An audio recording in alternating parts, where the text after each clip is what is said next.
A graça e a paz do nosso Senhor e Salvador, Jesus Cristo. Amém? Já faz um tempo, irmãos, que eu não assumo aqui essa posição, de estar aqui na quarta-feira, compartilhando da palavra de Deus com os irmãos. Mas hoje eu vou falar um pouco sobre isso, sobre esse período que antecederam aí os últimos meses, E eu queria conversar com os irmãos essa noite. E os irmãos não fazem ideia de o quanto eu esperei por esse momento aqui. É o momento de estar aqui diante da igreja, podendo testemunhar de tudo aquilo que Deus fez na vida da minha família, Então, se os irmãos não me viram chorar, hoje pode ser que veio, Mas enfim, porque esses últimos tempos aí houveram dias de choro, Mas hoje nós estamos aqui para agradecer o nome do Senhor.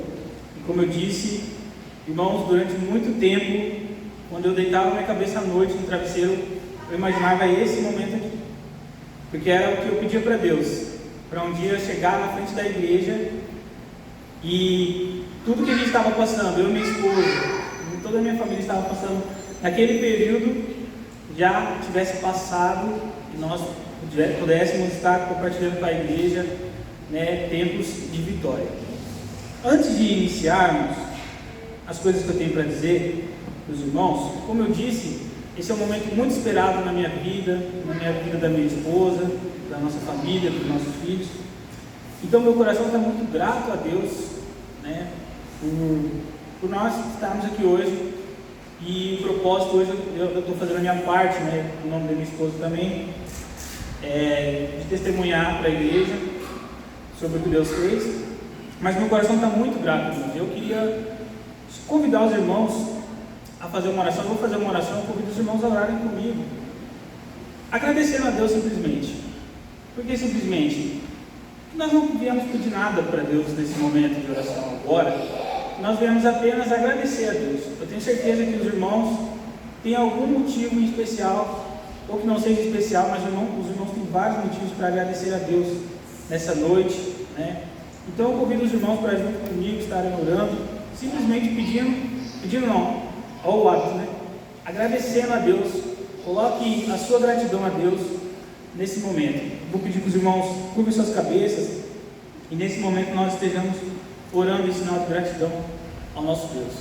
Senhor, nosso Deus, nosso Pai, obrigado, Senhor. Hoje a noite aqui, Pai, é uma noite de gratidão. O Senhor sabe como o meu coração é grato ao Senhor, o coração da minha esposa também.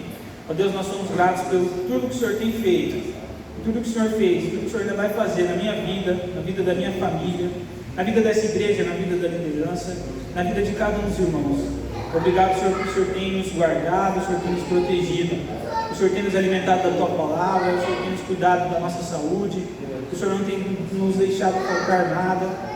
Senhor, o nosso coração transborda de gratidão nessa noite. Obrigado, porque a Sua palavra é viva, ó Deus, é eficaz e ela é cumprida, Pai, a cada dia. A cada dia, Pai, nós podemos testemunhar da Tua palavra. Obrigado, Senhor, pela Sua misericórdia, aquela misericórdia que se renova a cada manhã, como diz o salmista. Obrigado, Senhor. Obrigado por Jesus que veio e nos deu a salvação. Pai, nosso coração é de gratidão nessa noite. O pedido que eu faço, Pai, é que o Senhor use a minha vida para falar ao coração dos irmãos. Seja os irmãos que estão aqui, os irmãos que vão estar vendo essa mensagem, ó Pai, depois pela internet. Deus, que os irmãos sejam tocados em agradecer ao Senhor por tudo que o Senhor é, por tudo que o Senhor tem feito, ó Deus. E que o Senhor use a minha vida, Pai, nessa noite, para que, ó Deus, o Seu nome seja engrandecido. Em nome do Senhor Jesus. Amém. Amém, irmãos? Antes de estar falando um pouco sobre a vida do Daniel, do Rafael, esse é o propósito de nós estarmos aqui hoje. O pastor pediu para trazer uma mensagem na semana passada. Eu falei, pastor, eu preciso levar o testemunho do Daniel, do Rafael, mas eu preciso de pelo menos uma semana para preparar alguma coisa para os irmãos. Nós estamos aqui no culto de estudo, hoje eu quero refletir com os irmãos a respeito de assuntos que nas últimas quartas-feiras foram tratados aqui, pelo irmão Jonas, pelo irmão Kleber, na semana passada. E eu quero começarmos falando sobre um daqueles que eu acho que é um dos maiores desafios do cristão. Pensando bem, nós estudamos bastante sobre o Evangelho na escola bíblica nos últimos meses, mas, principalmente falando de parábolas, eu vejo que tem um desafio muito grande na vida de nós como cristãos. Talvez a gente pode pensar que seja o evangelismo, seja a santidade, tudo isso são grandes desafios. Mas, irmãos, um dos maiores desafios que eu vejo é um desafio de um dom que Deus deu. É engraçado pensar dessa maneira, né? Deus nos deu um dom e ao mesmo tempo é desafiador, né? Colocar esse dom em prática. Efésios 2:8, o pastor Paulo cita sempre esse texto, né?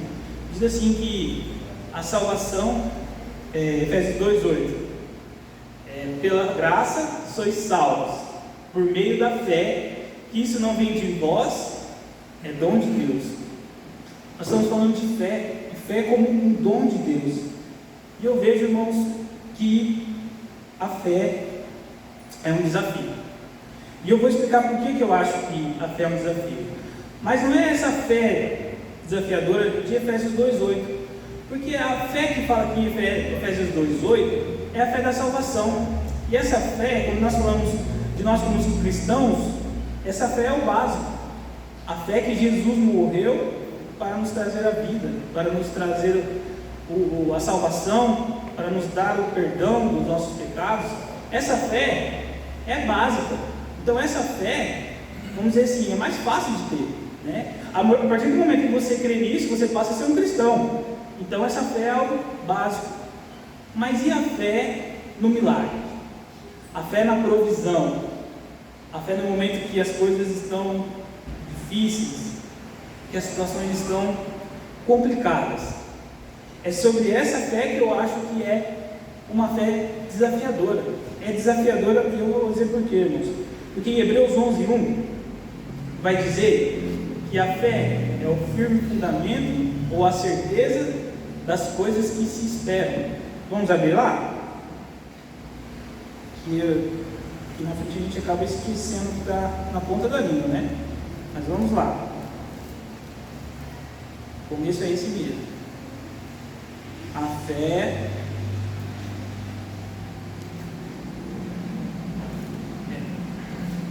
a minha versão vai dizer assim, Hebreus 11:1.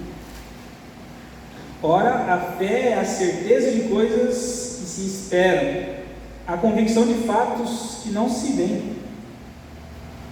Seria mais fácil para nós se a fé fosse a esperança, mas a fé não é a esperança.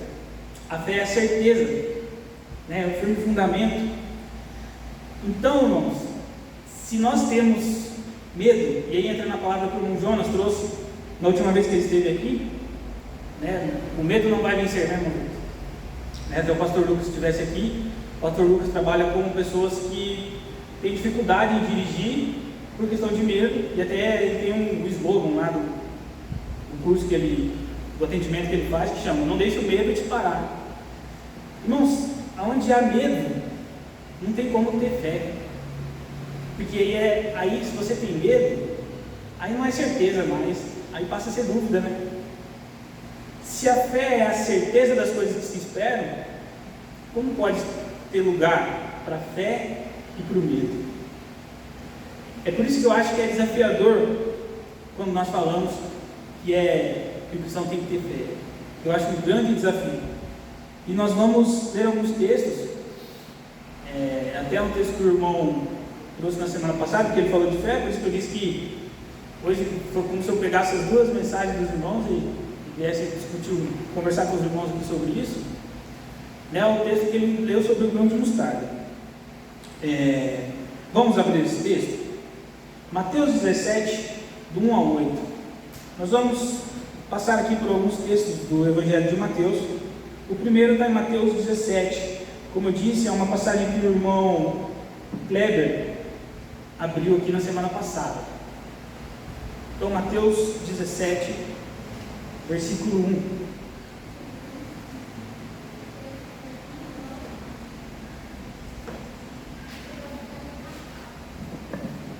Nós vamos ler do 1 ao 8 e depois do 14 ao 20. Diz assim na minha versão: 6 dias depois, tomou Jesus consigo a Pedro e os irmãos Tiago e João e os levou em particular a um alto monte, e foi transfigurado diante deles, e seu rosto resplandecia como o sol, e as suas vestes tornaram-se brancas como a luz. E eis que apareceram Moisés e Elias falando com eles. Então disse Pedro a Jesus: Senhor, bom é estarmos aqui. Se queres, farei aqui 3 tendas. Uma será tua, outra para Moisés, outra para Elias. Falava ele ainda, quando uma nuvem luminosa os envolveu. E eis, vindo da nuvem, uma voz que dizia: Este é o meu filho amado, a quem me comprazo. E a ele ouvi. Ouvindo os discípulos, caíram de bruços, tomados de grande medo. Aproximando-se eles, tocou-lhes Jesus, dizendo: Erguei-vos, não temais ou não tenham medo. Então, eles, levantando os olhos, a ninguém viram, senão Jesus. Vamos para o versículo 14, que diz assim: E quando chegaram para junto da multidão, aproximou-se dele um homem, se ajoelhou e disse: Senhor, compadece-te do meu filho, porque é lunático e sofre muito, pois muitas vezes cai no fogo e outras muitas na água. Apresentei-o a teus discípulos, mas eles não puderam curá-lo. Jesus exclamou: Ó geração incrédula e perversa, até quando estarei convosco? Até quando vos sofrerei? Trazei-me aqui o menino. E Jesus repreendeu o demônio, e este saiu do menino, e desde aquela hora ficou o menino curado. Então os discípulos, aproximando de Jesus, perguntaram em particular: Por que motivo não podemos nós expulsá-lo? E ele lhes respondeu: Por causa da pequenez da vossa fé. Pois em verdade vos digo que, se tiverdes fé, como um grão de mostarda, direis a este monte: Passa daqui para colar, e este passará, nada vos será impossível. E ainda tem o 21, né? Mas essa casta não se espere senão por meio de oração e jejum. Esse texto aqui, irmãos, simboliza bem o que nós vamos falar hoje à noite. Porque aqui nós vemos os discípulos contemplando um momento sobrenatural junto com Jesus, e eles caem ali com medo. E a passagem prossegue no descrito aqui do Evangelho, e chega uma hora que Jesus repreende os discípulos, falando que eles tinham pouca fé. E aí, na semana passada, o irmão trouxe uma explicação bastante teológica, um pouco mais rebuscada sobre esse texto, mas eu queria olhar com os olhos um pouco mais simples hoje, e de como Jesus fala assim, da nossa fé do tamanho do grão de mostarda. Em uma aula da escola bíblica, o Rodrigo foi atrás dos grãos de mostarda, e realmente nós vimos que são sementes bem pequenas, né? Com certeza existem sementes menores do que o grão de mostarda, mas Jesus usa ali, e nós podemos trazer isso para o nosso dia de hoje. Se a nossa fé for daquele tamanho, a gente pode mudar uma montanha de lugar, como Jesus disse. É sinal que ter uma fé desse tamanho não é algo fácil. Por isso que eu falo do desafio, que eu acho bastante desafiador. Porque se a gente conseguir uma pequena parte da fé, né, a gente consegue, como Jesus disse, né, expulsar esses demônios, ou mudar uma semente, dizer para o monte: vá daqui para colar, e ela se mover, né? Por isso, eu penso com os irmãos: será que é fácil ter essa fé? Mas será que é fácil ter essa fé? Eu vejo que é algo complicado, justamente por causa do medo. Aqui nós vimos episódio em que Jesus repreende os discípulos pelo medo e também pela pequena fé. Eu quero continuar lendo outro texto com os irmãos. Agora nós vamos retroceder um pouco para Mateus 14, outro texto bastante conhecido também.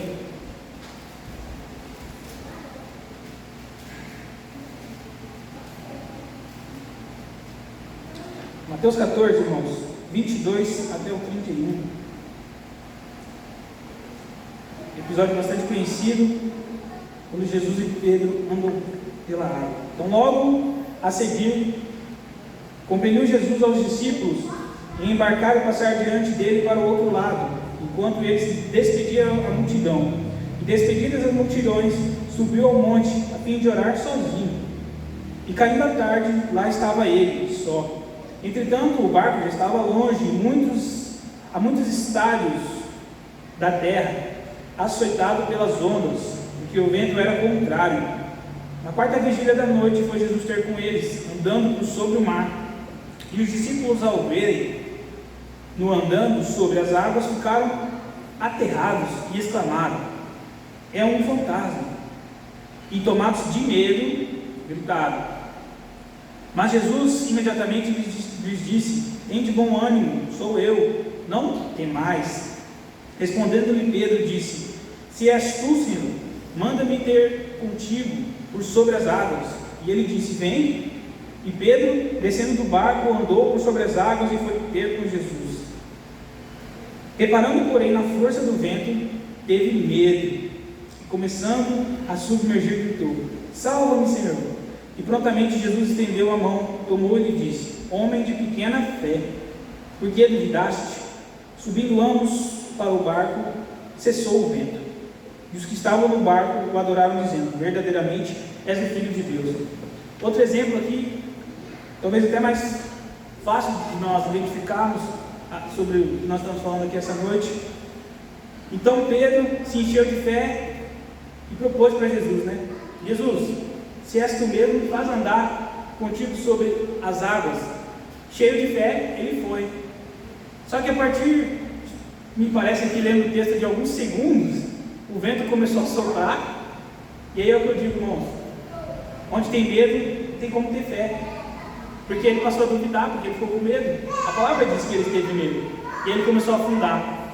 Então Pedro estava ali vivendo o sobrenatural de Deus, porque ele teve fé, mas ele deixou o medo tomar conta do seu coração, e ele passou então a viver algo que ele não esperava, algo que ele não queria, não era o que ele desejava, Ele desejava estar ali com Jesus andando, algo que ele conseguiu por meio da sua fé, mas o medo o fez parar. Mais uma vez vou usar a frase aqui do serviço lá do pastor Lucas: não deixe o medo te parar. Nós podemos ver que os discípulos, como homens, sentiram medo. Jesus, quando foi crucificado, após a crucificação, o que aconteceu com os discípulos? Eles se dispersaram, eles não estiveram mais ali unidos, negaram a Jesus, o caso de Pedro, fugiram. Depois, quando Jesus reaparece para eles já, depois, quando ele um pouco antes dele subir aos céus, ali sim, eles realmente presenciam a ressurreição de Cristo, e eles se unem novamente, e aí a gente pode acompanhar ali os relatos do livro de Atos, para entendermos como a igreja foi se consolidando, e foi se disseminando ali pelo Império Romano. Mas naquele momento os homens sentiram medo, e eles andaram com Jesus, testemunharam todos esses milagres de Jesus, e mesmo assim o medo os fizeram, vamos dizer assim, abandonar Jesus naquele momento. E eu quero ler mais um texto para os irmãos, que é justamente no momento que antecede ali a prisão de Jesus no Getsemane, Mateus 26, 36, irmãos.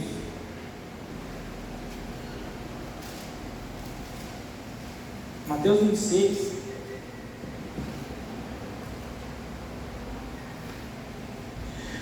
versículo 36, nós vamos ver até o 46.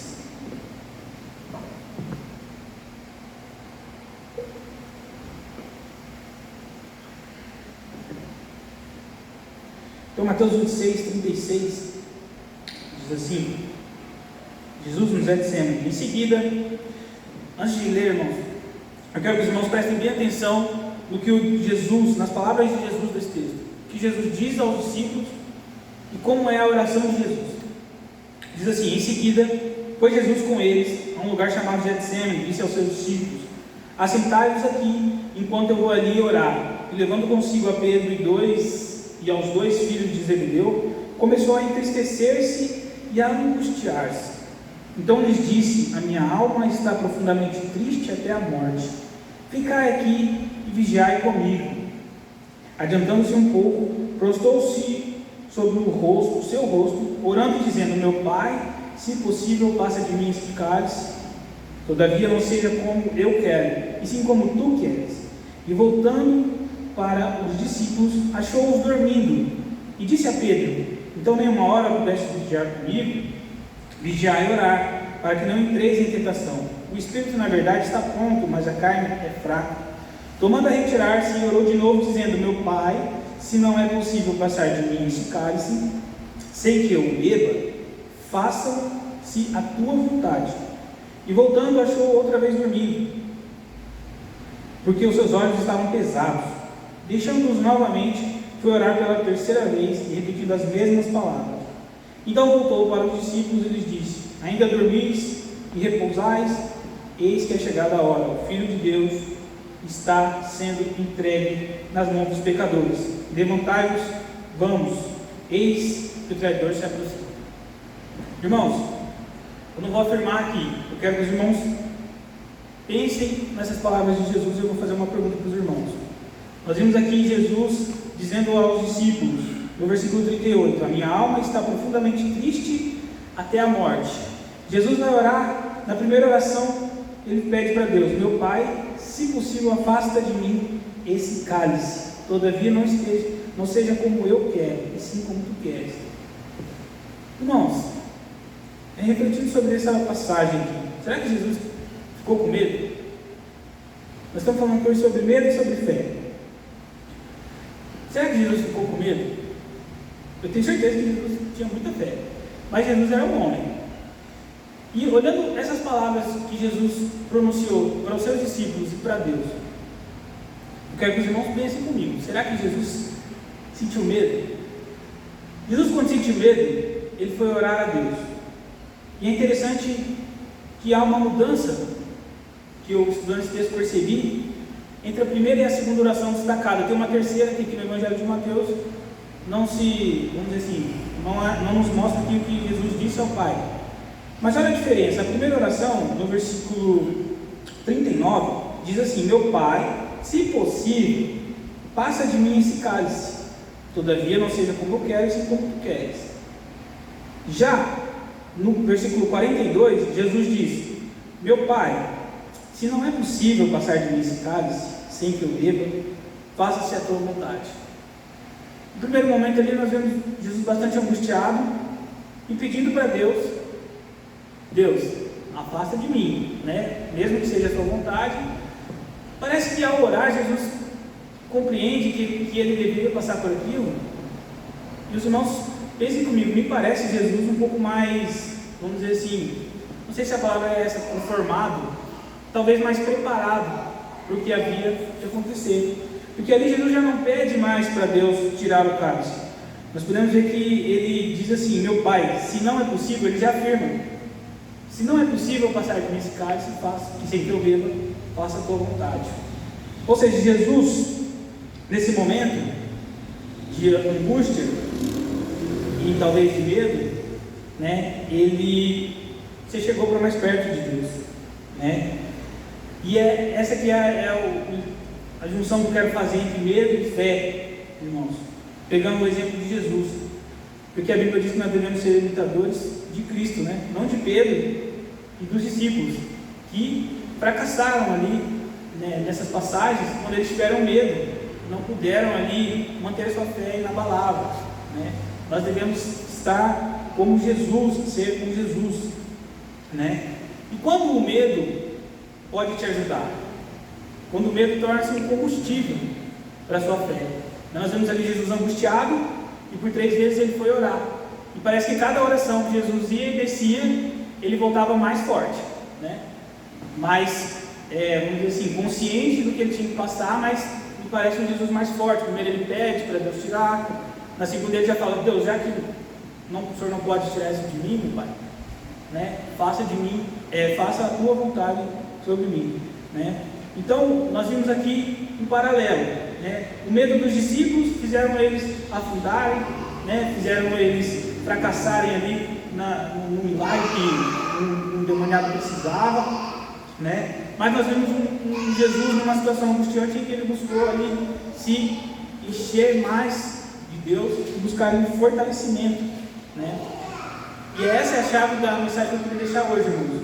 Eu sempre digo quando eu venho aqui que eu tenho uma missão, seja na aula da escola bíblica, ou seja no culto de quarta-feira. E a missão que eu tenho hoje aqui, que eu tenho para mim no meu coração, é que se os irmãos estão sentindo medo, os irmãos devem usar esse medo como um combustível para a sua fé. Eu queria deixar isso no coração dos irmãos. Por que eu estou falando sobre medo e sobre fé, irmãos? Eu disse no começo que hoje é o dia de testemunhar o que Deus fez na vida da minha família. Irmãos, porque eu senti medo. Eu senti medo. E eu me senti muito culpado por isso. Porque, e é daí que vem o que eu sinto de falar que a fé é muito desafiadora. Porque se a fé é a certeza, nós não podemos ter medo. E nós somos conhecedores da palavra, estamos aqui fazendo a obra, né, em diversos ministérios na igreja, mas no momento de adversidade, o medo nos rodeia.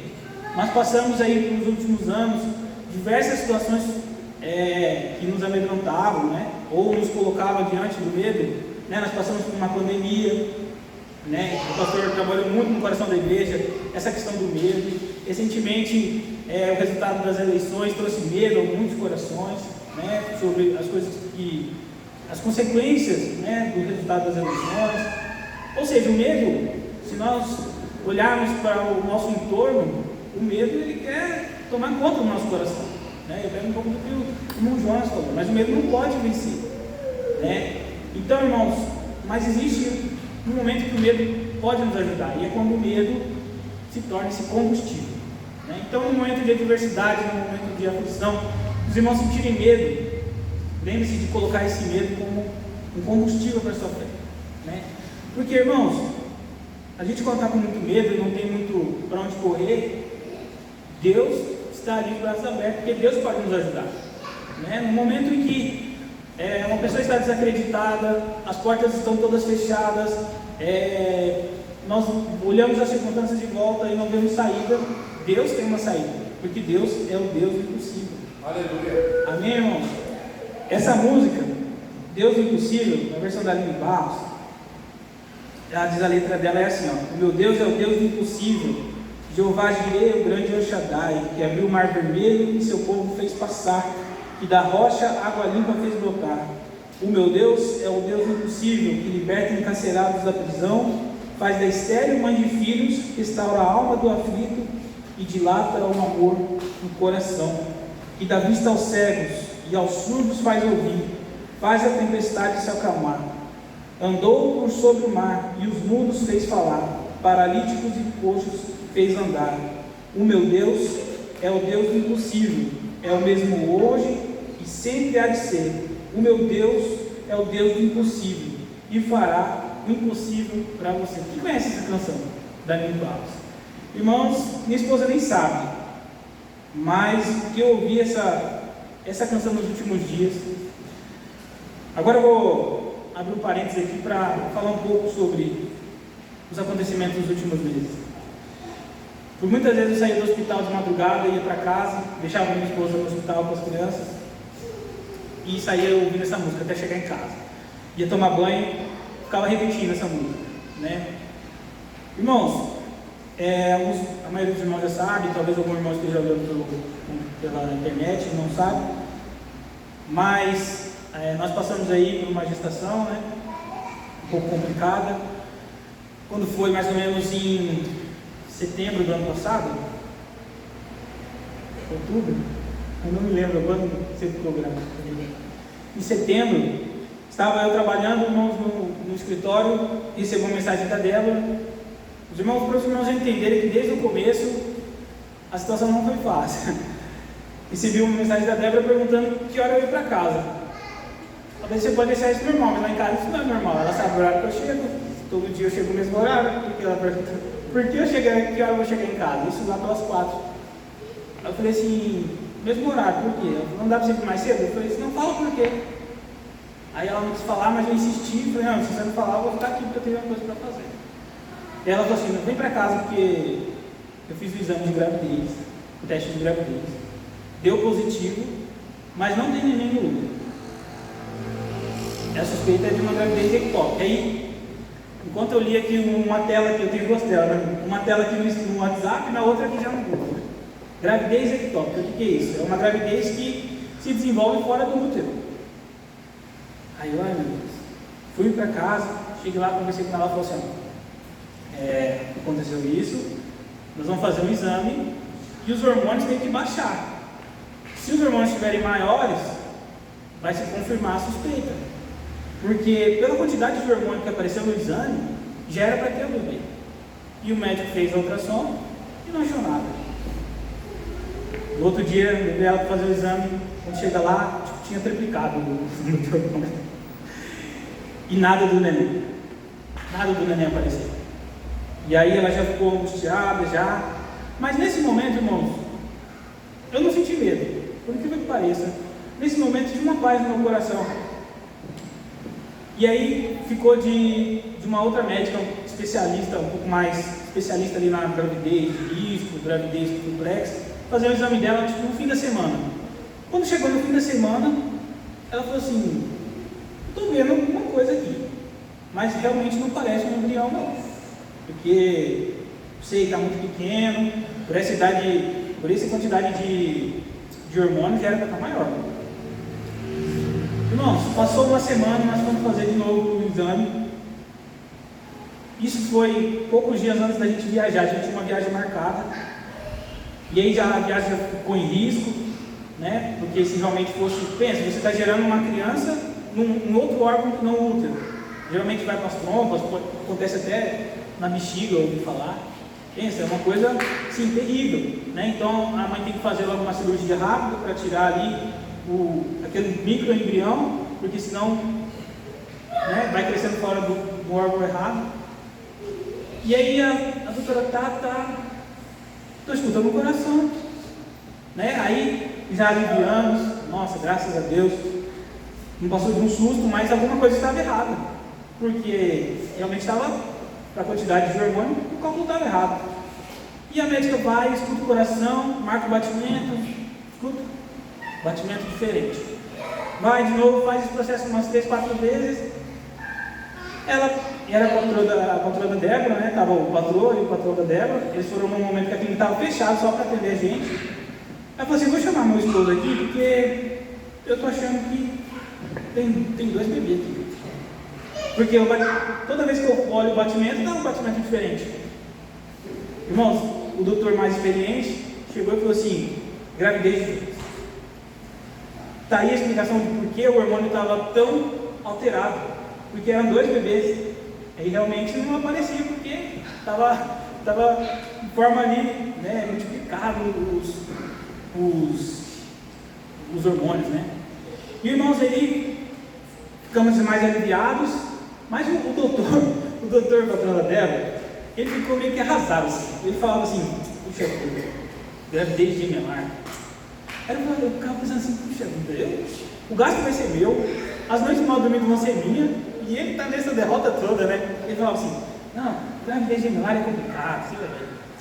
Dá muito trabalho, dá problema, não sei o que. E eu, rapaz, falando isso pra mim, mas nós fomos viajar, voltamos em festa, na volta contamos para a família, né? E ali fomos acompanhando. Graças a Deus, a Débora trabalhava na clínica, fazia constantes exames.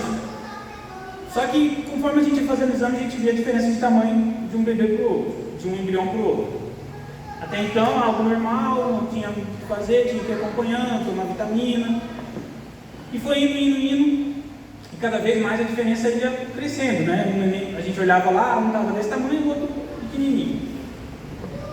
E foi, e a Débora tomando vitamina, trabalhando. Quando chegou, irmãos, já depois de virada do ano, na semana do retiro, os irmãos vão se recordar, né? Ali nessa etapa, a Débora já estava fazendo exames semanalmente, lá no hospital universitário. A médica foi fazer um exame na Débora e descobriu que ela estava com uma coisa chamada colo curto. O que é o colo curto? O colo curto é como se o peso da barriga estivesse abrindo ali o colo do útero, e o problema disso é o estímulo a um parto prematuro. E gêmeos, a gente sabe que tem que ficar na barriga o maior tempo possível, mesmo que isso seja muito difícil. né? Então são raros os casos de gêmeos que chegam à gestação completa de 39 semanas. E isso nós já estávamos angustiados com a questão de um bebê estar maior que o outro. Durante esse período, né, existiam duas possibilidades que a médica nos disse. Como eles são da mesma placenta, pode ser que a placenta esteja alimentando mais de um ao outro, ou pode ser que um está alimentando e doando para o outro. Além de não estar se alimentando, ele está doando para o outro. Então um vai receber tudo e o outro vai ficar sem nada. E isso tem que ser feita uma correção de cirurgia nos fetos. E aí a gente começa a pesquisar sobre isso, que chama transfusão feto-fetal. Eu decorei um monte de nome assim, técnico de medicina. Transfusão feto-fetal. Os médicos não falam, mas a gente olhando relatos, eles fazem isso para salvar o que está mais forte, né? Aí meu Deus, não pode ser isso, e já começa. Aí começou a dar medo, aí começou a dar angústia, né? Mas quando deu esse problema no colo curto, a médica conseguiu fazer o diagnóstico e falou: não, eles têm uma restrição seletiva, ou seja, a placenta não foi bem dividida entre os dois, então um tem uma parte bem maior da placenta e o outro tem a menor. Então um se alimenta mais, o outro se alimenta menos, por isso que eles estão de tamanhos diferentes. Mas essa questão do colo curto é muito perigosa. A partir de hoje você vai precisar de repouso. Só não é repouso absoluto, porque você pode tomar banho, você pode dentro da sua casa fazer ali o básico ali, não precisa ficar 24 horas por dia deitado. Mas aquilo foi na semana do retiro, irmãos. A gente tinha tudo programado para participar do retiro, né? Em casa dormir, porque até então a gente estava até na dúvida: a gente vai dormir na chácara, vai dormir em casa, e até para barriguda já. E aí deu esse problema, irmãos. Aí nós percebemos que as coisas não estavam assim, para os médicos estavam fugindo do controle dos médicos, né, irmão? Para Deus estava ali. Mas ali nosso coração ficou muito angustiado, irmãos. E aí é onde entra aqui a primeira parte da palavra que eu trouxe. Porque surgiu no coração da minha esposa, de nós todas as noites, nós colocarmos diante do Senhor a vida do Daniel e do Rafael, e nós separamos um momento dedicado para isso. Irmãos, nós fizemos isso todos os dias, até o dia que ele saiu do hospital. Nós juntos separávamos um tempo para orar pela vida deles. Irmãos, a partir desse dia que teve esse diagnóstico do problema de porque um bebezinho era maior que o outro, desse colo curto, irmãos, toda semana a gente tinha que ir no hospital. E aí um estava com o líquido baixo, e isso estava preocupando muito a médica. A médica chegou e falou para mim, falou assim: os bebês quando nascem de 28 semanas, a partir de 28 semanas, eles têm uma probabilidade maior de sobreviver. Vocês estão aqui com 25 semanas, se a gente conseguir chegar às 28 aqui, nós vamos estar muito felizes. Ou desse jeito também. Então eu fui, falei com meus pais, falei: ó, os bebezinhos vão nascer antes da hora, a gente só não sabe quanto, né, mas a gente vai ter que fazer de tudo para eles ficar lá o maior tempo possível, para eles nascerem o melhor possível. Mas as médicas não estão muito otimistas não, né? Irmãos, e aí foi uma semana, 2 semanas, e cada dia que a gente voltava lá, os bebês estavam melhor. O líquido que preocupava do Daniel foi só aumentando. Né? A quantidade de nutrientes passando pelo cordão umbilical, que era uma das preocupações também, porque o cordão umbilical do Daniel, que é o menorzinho, era bem fininho. Cada semana que passava estava melhor. Até que nós chegamos à 31ª semana, né? E a médica falou assim que a partir da 30ª semana ela ia estar assim, ia fazer até uma festa. Ela falou: se a gente chegar a 30 semanas, nós vamos fazer uma festa aqui, porque vai ser algo assim que nós vamos dar pulo de alegria. E aí chegaram a 31 semanas e 3 dias, deu lá no parto. Nós chegamos lá para medi-los, para fazer o exame costumeiro, e essa médica que estava acompanhando eles bem de perto, essa que diagnosticou o problema deles, já fazia umas 2, 3 semanas que não conseguia fazer o exame deles. E chegou na quinta-feira da Semana Santa, né, antes do feriado, ela fez questão que a Débora fosse no hospital para fazer o exame dos neném, irmão. Chegou lá, quando fez a ultrassom, o cordão umbilical do Daniel já estava quase inoperante. Assim. Em vez de trazer nutrientes para ele, estava começando a tirar nutrientes dele. Ela olhou para mim e falou: chegou a hora deles nascer. E eu assim, será que amanhã, volta amanhã? Ela falou assim, não. Ela foi lá, consultou quem estava de plantão, falou, nós vamos tirar eles agora. Porque do jeito que o Daniel está aqui, a gente precisa tirar ele agora. Irmãos, e aí foi aquele atropelo, nós chegamos 3h40 mais ou menos no hospital, quando foi 5 horas os neném tinham nascido. E eu fui lá só para medir e saber quanto que eles tinham ganhado de peso, durante aquela semana. Irmãos, e eles nasceram, Daniel nasceu com 1,3 kg, nasceram de 7 meses. Rafael nasceu com 1,890 kg, Daniel está sendo batizado com 1,315 kg. Irmãos, eu vejo os neném nascer aí com mais de 4 kg. Minha mãe fala que eu nasci com mais de 4 kg. Hoje o Daniel está com 4 meses, vai fazer 5 meses, ele está com 4,5 kg hoje. Aí você pensa, você vê ali o nenenzinho nascer daquele tamanhozinho, com 1,3 kg. E aí foram para o respirador, irmãos. A gente ouviu falar muito de respirador na pandemia, mas os neném não tinham condição de respirar sozinhos suficientemente, então eles foram internados. E aí, irmãos, eu sou grato a Deus porque, como eu disse, a médica disse que se a gente não tivesse feito a ultrassom na quinta, a gente só voltaria no hospital provavelmente na terça-feira, irmãos. Possivelmente o Danielzinho não resistiria ficar mais ali 4 dias na barriga daquela situação que ele estava. Então, assim, eu já me corrigi várias vezes, porque eu costumava dizer que eles nasceram antes da hora. Irmãos, eles nasceram na hora que era para eles nascerem. Porque eu e minha esposa, a gente colocava diante do Senhor que não era a hora que eu queria, que ela queria, que os médicos queriam, mas Deus sabia a hora, o Senhor sabia a hora certinha que eles tinham que nascer, irmão. E eles nasceram no momento certo. Eu creio que assim, eles não tinham nascido nem um dia antes, porque eles falam que cada dia na barriga da mãe é menos 3 dias no hospital. Então eu creio que eles não tinham que ter nascido nem um dia antes e nem um dia depois, porque talvez o Danielzinho não tinha sobrevivido. Mas eles nasceram no momento em que Deus determinou. Eu sempre, na oração com a minha esposa, falo assim: Deus, nós não sabemos qual vai ser o dia do parto, qual a hora, qual a médica que vai fazer, mas nós cremos que o Senhor está cuidando de tudo, o Senhor sabe o que é melhor. Aleluia. E assim foi, irmãos. Não estava planejado a médica que fez o parto, que quem ia fazer o parto eram as médicas que já estavam acompanhando eles, mas a doutora falou assim: tem que ver quem está de plantão, nós temos que mandar agora, tem que ver quem está na UTI para receber eles lá. E a Débora chorando, e eu, meu Deus, e agora? Enfim, irmãos, eles nasceram, e aí começou a saga da nossa vida ali no hospital, Pensa nos irmãos, seu nenenzinho nascer e não poder ir para casa, tem que ficar ali. Ao todo nós ficamos 43 dias no hospital, irmãos. Quando eles nasceram, eles precisavam ir imediatamente para a UTI, mas nós sabemos que no SUS não é assim que funcionam as coisas, irmão? Então não tinha vaga na UTI.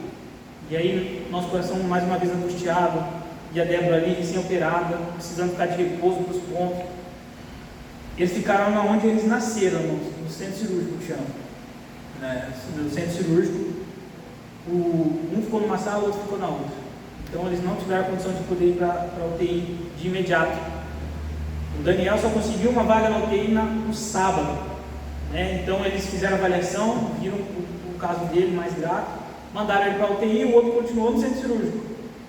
E mesmo estando ali no hospital com os cuidados, irmãos, uma UTI é uma UTI. A UTI ficam 7 bebês e, sei lá, uma equipe de 10, 12 médicos ali em cima desses 7 bebês. O centro cirúrgico ficam as enfermeiras que estão cuidando do neném que está nascendo, que vão para o quarto com a mãe. E nós angustiados, irmãos. E aí começou a minha saga de ir atrás dessa vaga, que não deixava aquele povo em paz. Eu chegava, eu queria conversar com todo mundo para saber dessa vaga do Rafael. Aí eu, conversando com os enfermeiros lá, descobri quem que era a chefe do hospital, do setor. E eu falei assim: como que essa mulher é? Ela falou: não, traço oriental, tal. Amanhã às 6 horas ela está aí. Cheguei 6 horas no hospital, fiquei andando no corredor até achar essa japonesa. Cheguei lá, quase chorando assim, com a japonesa. Ela pegou e falou assim: não tem o que fazer. Não tem o que fazer. Porque nós estamos pedindo transferência para ele para outro hospital. Mas aqui não tem o que fazer. Tem um monte de ministro. Pouco humano, assim, sabe? Mas muito profissional, educada. mas não se compadeceu não, mano. Sabe, naquele dia eu fiquei tão chateado, porque eu tinha a esperança de que ela ia dar um jeito, né? Enfim, ele nasceu na quinta, o Rafael, foi para UTI na terça-feira. Então, corre daqui, corre dali. Tinha até um rapaz lá, eu não sei se ele é evangélico, mas todo mundo chamava ele de irmão. Talvez ele seja, mas eu acho que ele não é não. Ele chamou ele de irmão por outro motivo. Mas ele chamou e falou assim: por que você falou aí? Você fez alguma coisa aí que você conseguiu trazer seu filho para cá, né? Aí eu falei assim: foi Deus, né? Tentei falar com o povo aqui, ninguém me ajudou, né? Pensei comigo. Mas conseguimos a vaga. E dali, então eles foram se desenvolvendo na UTI, na UCIM. O CIM é a unidade onde eles vão para ganhar peso, aprender a mamar. Porque o neném não sai da maternidade com menos de 2 quilos sem mamar. Então, cada um ficou 7 dias na UTI, mais ou menos, e foram para o UCIM. A partir que eles foram para o UCIM, aí a Débora podia dormir com eles, né? Enquanto eles estavam na UTI, nós não podíamos ficar lá, passar o dia lá, dormir lá, mas a gente ia 3 vezes por dia, de forma sagrada. A gente ia de manhã, de tarde e de noite. Então eles foram para a UTI, para o UCIM, aí a Débora passou a ficar lá. A Débora ficou mais ou menos aí uns 33 dias, mais ou menos, dormindo no hospital. Malemar ia para tomar banho em casa, porque lá tem uma estrutura que recebe mães do interior. Então a Débora morou no hospital mais de um mês esse ano, cuidando do neném. Eu tinha que trabalhar, passava lá de manhã, ia de tarde, chegava lá mais ou menos umas 5, 6 horas, ficava até meia-noite, 1 hora. No outro dia chegava lá umas 10 horas, que era a hora que a médica passava para passar o boletim, ficava até 1 hora, 2 horas, ia para casa, trabalhava, voltava assim. E essa rotina foi mais de um mês. Teve um dia que eu senti bastante para a Débora. Eu falei: Débora, vamos, vai em casa, toma um banho, para você descansar, né? Porque a manipulação lá com eles era de 3 em 3 horas. Eu falei: a gente dá uma mamazinha deles aqui, vai lá, com 2 horas a gente volta. Quando a gente chegou, uma amiga nossa que a gente fez no hospital chegou lá e falou: ó, o Daniel teve algum problema aí, que a gente não sei o que é não. Cheguei lá, mas ele fez uma apneia, que é o neném esquece de respirar. E aí ele pegou e precisou voltar para a UTI. Irmãos, nesse dia eu fiquei bastante chateado, bastante abalado, porque é uma sensação assim, de retrocesso muito grande, né? E aí a gente ficou assim, muito chateado. Ele precisou voltar para a UTI, mas ele precisou voltar para a UTI porque ele precisou colocar um auxílio, mesmo que básico, para respirar. E lá onde ele estava, na unidade intermediária, os profissionais lá não são preparados para lidar com esse tipo de aparelho. Então a intenção era ele ficar pelo menos 24 horas com esse aparelho. Então levaram ele para o CIM, para a UTI. E aí essa japonesa, a chefe, falou assim: ó, se ele ficar pior, depois não vai ter vaga. Então ele precisou ir. Irmãos, e o nenenzinho ficou ruim. Ele ficou muito ofegante, assim, muito ofegante. E a gente, convivendo ali nesse ambiente hospital, a gente já sabe algumas coisas, quando o neném está bem, quando não está. E o Danielzinho ficou ruim, ficou ruim. E aí quando foi uma meia-noite mais ou menos, eu fui lá para a UTI, como eu disse, não pode ficar lá, mas os pais têm livre acesso, pode ir a hora que precisar. Cheguei lá, irmãos, o neném estava com o coração assim, o batimento dele geralmente era 160, 170, estava em 210. Eu cheguei lá, falei assim, comecei a chamar a enfermeira e falei: o que está acontecendo aqui? Por que ele está assim? Ela: não, mas ele acabou de ver ele estava bem, a médica passou aqui. Eu falei: não, mas olha como que ele está, não tem condição. Aí descobriram que ele estava muito quente, na incubadora. E eu já fiquei ali, já fiquei de cima. Eu falei: não, mas não vai vir ninguém aqui falar com ele? Não, tem um fisioterapeuta aí, mas não está aí. Eu falei: não, ele precisa vir aqui, deu nem cadê a médica? Falou: a médica só vai aparecer aqui 3 horas da manhã. Aí eu fiquei lá, abriram um pouco da incubadora, ele foi estabilizando, foi melhorando o batimento dele, mas ele ainda muito ofegante, muito ofegante. Conversei com o fisioterapeuta e a suspeita era que ele tinha contraído uma infecção, né, pelos sintomas dele, mas ele fez vários exames, não saiu nada, tirou o raio-x, não saiu nada. E aí eu conversando com o fisioterapeuta falou assim: pai, está dando uma bronquiolite aí, que é brava, hein? Lá na Santa Casa, o neném está pegando, não está sobrevivendo não. Aí o cara está falando isso para mim, cara, né? Cara, doido. Aí ele falou assim, ele falou: você fez exame? Eu falei: fez um monte de exame, hoje, de tarde, não saiu nada. Ele falou: mas costuma sair uns 2 dias. Irmãos, eu falei assim: eu não é possível que eu estou vendo isso. Né? O cara é super gente boa, mas o cara é muito sincero.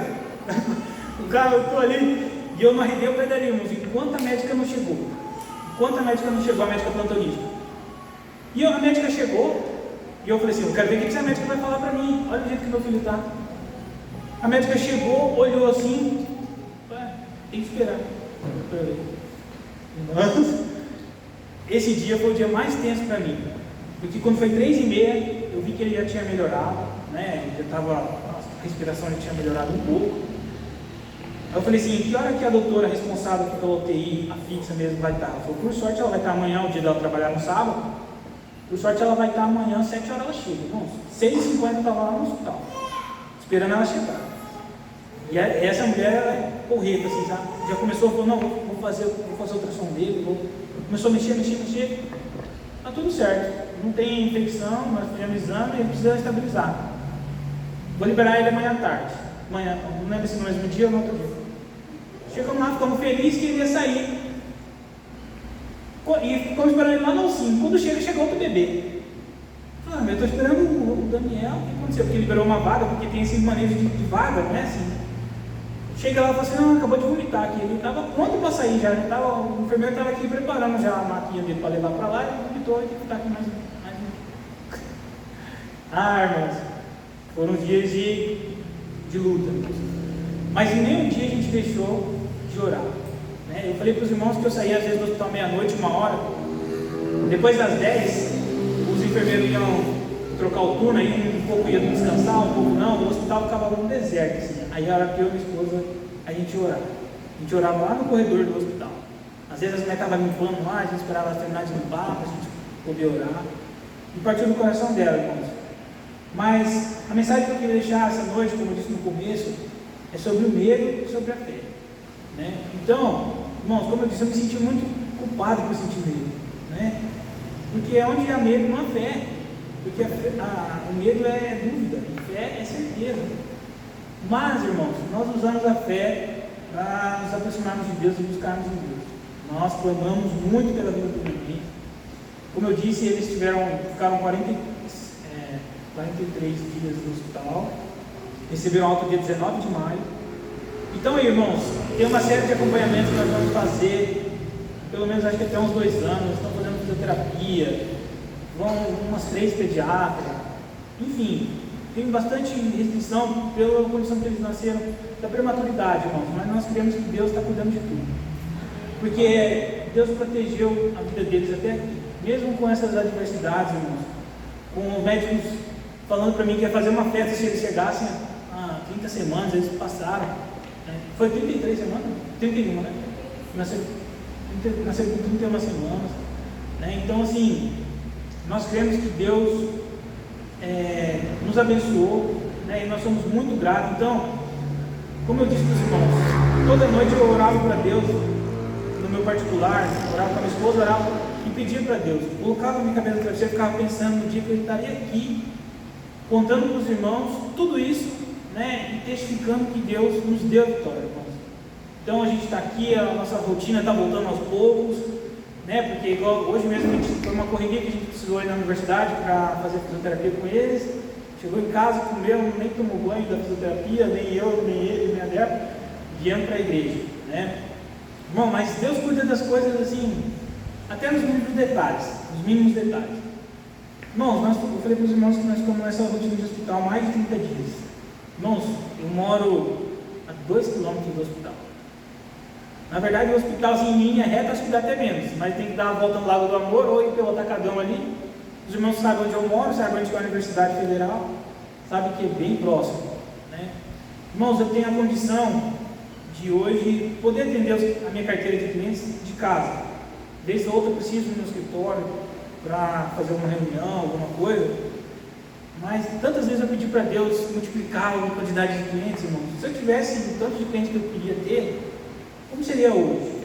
Será que eu conseguiria dar a atenção que eu preciso dar para a Débora, para os nenéns? Irmãos, cuidar dos dois não é fácil não. Sozinho, não vou falar que é difícil com 2, que cada um pega um, né? Mas sozinho, só uma pessoa para cuidar dos dois desse tamanho, não tem como. Então, às vezes eu fico pensando, né?